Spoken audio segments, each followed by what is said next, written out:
bóng ôn một niệm nhỉ ôi niệm miền thông minh nhá bóng ôn ôi thông minh nhỉ nhưng mà đang thả camera khơi nhỏ tới vận tải hàng cao đấy cứ miền thông minh hay bây giờ mơ bị mộng cháy á niệm nhỉ nhầm bé đấy nhỉ nhầm bên ta ồ anh ấy niệm các bà pram vận tải hàng pì đi khôi khát bật ấy anh ấy chơi một chút ôn nào chẳng ọt cho bà tha về chỉ xây đá nó chỉ biết số bóng ôn nó kháng cờ nó nhầm ní cứ chia bát sát bằng tê sầm rai bóng ôn bát sát bằng tê sầm rai sát nó không đồng bòn bát đá nhưng chưa chặt tha bóng ônអាចនឹងទៅហួរមកហួរដោយសារ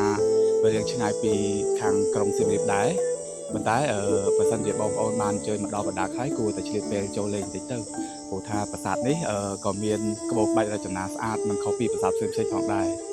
នេះក៏ជាលើកទី1របស់ខ្ញុំផងដែរបងប្អូនប៉ុន្តែខ្ញុំមកដល់បណ្ដាខេត្តខ្ញុំឃើញថាប្រាសាទនេះក៏ដូចថាស្ងប់ស្ងាត់ដែរអញ្ចឹងក៏ឆ្លៀតចូលលេងបន្តិចហើយក៏ផ្ដិតរូបជូនបងប្អូនទស្សនាដើម្បីឲ្យដឹងថាប្រាសាទនេះមានក្បូរក្បាច់រចនាយ៉ាងណានោះឥឡូវកុំឲ្យខាត់ពេលយូរតោះបងប្អូនតែចេះមុននឹង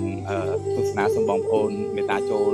follow និង subscribe ចំណាយខ្ញុំម្នាក់មួយផងបងប្អូនដើម្បីទទួលបានវីដេអូបន្ទាប់សូមអញ្ជើញទស្សនានៅក្នុងវងទស្សនាប្រាសាទបុរាណក្នុងខេត្តសៀមរាបប្រាសាទបន្ទាយសំរ៉ែក៏ជាប្រាសាទបុរាណស្ថានមួយដ៏មនោរម្យដែលនៅតែទាក់ទាញដល់ទេសចរជននិច្ចបាទធ្វើដំណើរពីផ្លូវបំបែកត្រង់ទីប្រជុំជនភូមិព្រះដាក់ស្រុកបន្ទាយស្រីឆ្ពោះទៅទិសខាងកើតប្រមាណជា2គីឡូម៉ែត្របងប្អូននឹងមកដល់ផ្លូវចូលពីខាងជើងនៃប្រាសាទនេះនៅពាក់កណ្ដាលសតវត្សទី12ក្នុងរាជព្រះបាទសូរ្យវរ្ម័នទី2ប្រាសាទនេះត្រូវបានស្ថាបនាឡើងតាមរចនាបថអង្គរដើម្បីឧទ្ទិសដល់ព្រះវិស្ណុក្នុងព្រហ្មញ្ញសាសនាប្រាសាទនេះសាងសង់ឡើងអំពីថ្មភក់មានថែវយ៉ាងវែងខ្ពស់ព័ទ្ធជុំវិញដែលធ្វើអំពីថ្មបាយក្រៀមតែទ្វារនិងបង្អួចធ្វើអំពីថ្មភក់ហើយដំបូលថែវនេះគេជឿជាក់ថាធ្វើអំពីឈើប្រក់ក្បឿងឯគ្រឹះខាងក្នុងប្រាសាទសាងសង់អំពីថ្មបាយក្រៀមប្រាសាទបែរមុខទៅទិសខាងកើតមានផ្លូវដើរចូលប្រវែង200ម៉ែត្រអមដោយបង្កាន់ដៃនាគនិងចម្លាក់តោមួយគូឈរយាមផ្លូវផងដែរប្រាសាទបន្ទាយសំរ៉ែមានហោត្រៃចំនួន2នៅសងខាងផ្លូវចូលទៅកាន់តួប៉មកណ្ដាលហោត្រៃនេះធ្វើអំពីថ្មភក់មានលំអទ្វារ2គឺទ្វារបញ្ឆោតនៅទិសខាងកើតនិងទ្វារចំហបែរទៅទិសខាងលិចនៅលើខ្លោងទ្វារទាំងពីរមានលំអហោជាងដោយចម្លាក់ទេវកថាក្បាច់ចម្លាក់ទេវកថាទាំងនោះតាក់ទងទៅនឹងព្រហ្មញ្ញសាសនានិងព្រះពុទ្ធសាសនាប្រាង្គកណ្ដាលប្រាសាទនេះមានរាងជាអក្សរទេដែលលយចេញទៅទិសខាងកើតនិងមានទ្វារចំហមួយឯទ្វារ3ទៀតបែរមុខទៅទិសខាងជើងខាងត្បូងនិងទិសខាងលិចជាទ្វារបញ្ឆោតហើយមានក្បាច់ចម្លាក់យ៉ាងល្អនៅលើផ្តែរនិងក្បាច់ចម្លាក់ទេវកថាផ្សេងនៅក្នុងប្រាង្គកណ្ដាលនេះមានប្រអប់ថ្មភក់មួយមានគម្របនៅពីលើនិងមានប្រហោងចំពួយមួយនៅផ្នែកខាងក្រោមនៃបាតដែលគេចាត់ទុកថាជាមឈូសសម្រាប់តម្កល់សាកសពអានេះជាមឈូសអូនណាអញ្ចឹងអត់ច្បាស់ថាវាជាស្អីដែរណា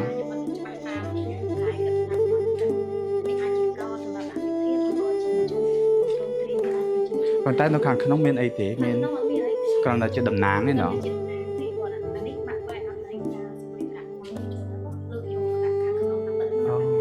អូនេះនៅខាងក្រៅទេប៉ុន្តែជួយបណ្ដាក់ខាងក្នុងចុះខាងនោះវិញ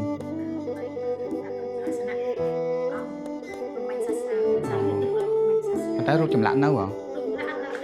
អូ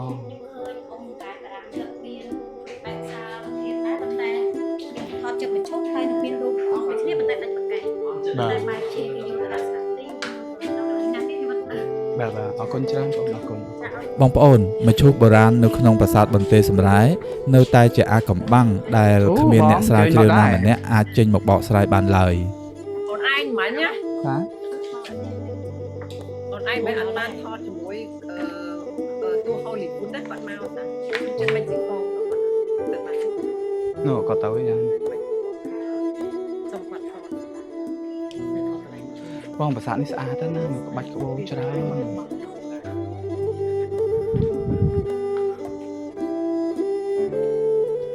្អាត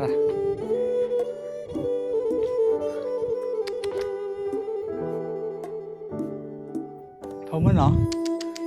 át á bên tê sầm rải nè cao bị bốn lọp lao cô ở sát bạc cá năng chắc nè át á bông cô anh ấy thuê phải trao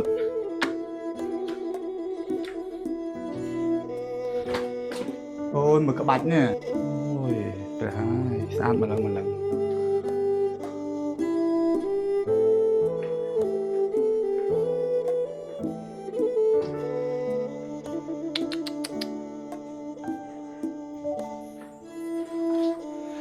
rồi sọt bịch đai thằng lứa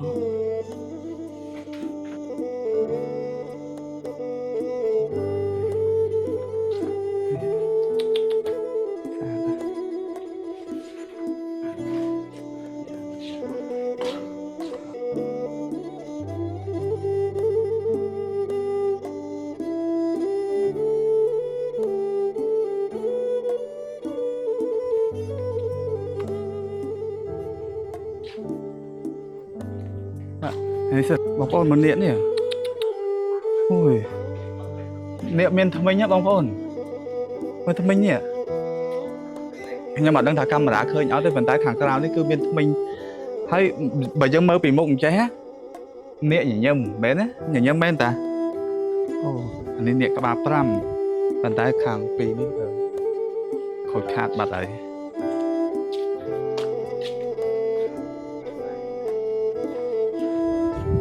nít bây bị muốn bạn phải chỉ sắm nhang vậy nè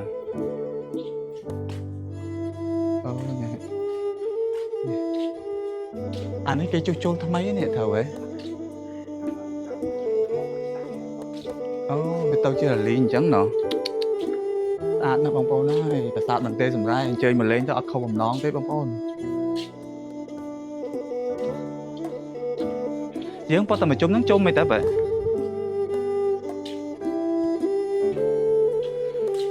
anh ấy cái thơ bọt chung mình đừng on